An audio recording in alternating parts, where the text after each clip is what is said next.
এখানে যারা গ্রেপ্তার হয়েছে তার একজন আমার ঘনিষ্ঠ সহকর্মী।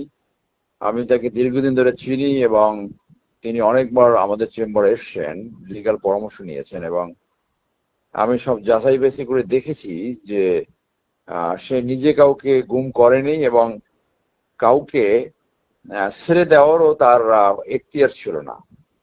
ডিজিএফআই এর সিটিআইবির একজন ডাইরেক্টর। তো আমি ব্যক্তিগতভাবে কনভিন্স ছিলাম, আমি ন্যায্যতায় বিশ্বাস করি যে তাকে আমি ডিফেন্ড করব যদি সে চায়। তো কালকে যেটা হয়েছে, এইখানে যখন সবাইকে সারেন্ডার করার সিদ্ধান্ত হলো, তো আমাকে একটা পরিবার বললো যে একটু থাইকেন। ওই ফাঁকে তখন ওখানে যে সেনাবাহিনীর যে ডিএজি মানে জাজ অ্যাডভোকেট জেনারেল, তারাও অনুরোধ করলো যে স্যার আজকে একটু আপনি দেখেন, তারপর প্রত্যেকের লয়ার আছে, তারা তাদের মতো করে হ্যান্ডেল করবে।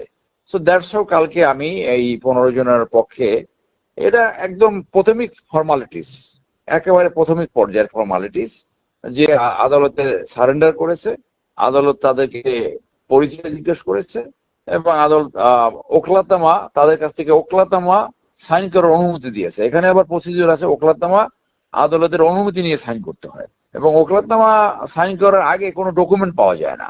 তো ওকলাতনামা সাইন করার পরে যখন ওই অর্ডার আমরা দেখলাম, তো সেখানে আমি দেখলাম তখন খেয়াল করি নাই, কিন্তু এটা পরে আমাদের নলেজ আসছে যে ওখানে একজন অভিযুক্ত আছে, জেনারেল আকবর, লেফটেন্যান্ট আকবর, সাবেক ডিজিএফআই। আমি নিজে একটা এখানে অভিযোগ করেছি, সেইখানে সে 2 নম্বর আসামি। তো ওই মামলার 2 নম্বর আসামি, ওইখানে আমি আবেদনকারী।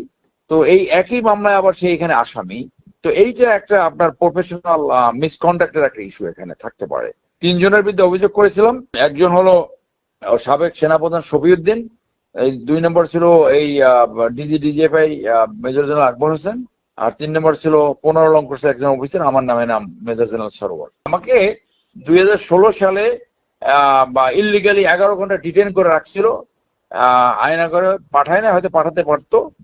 11 ঘন্টা আমার ইচ্ছার বিরুদ্ধে সেখানে গুমের অভিপ্রায়ে আমাকে আটকিয়ে রেখেছিল। তো পরে 11 ঘন্টা সকাল সকাল 11টা থেকে রাত 9টা পর্যন্ত, 9টার সময় তারপরে কি মনে হয়েছে তারা আমাকে ছেড়ে দিয়েছে আর কি।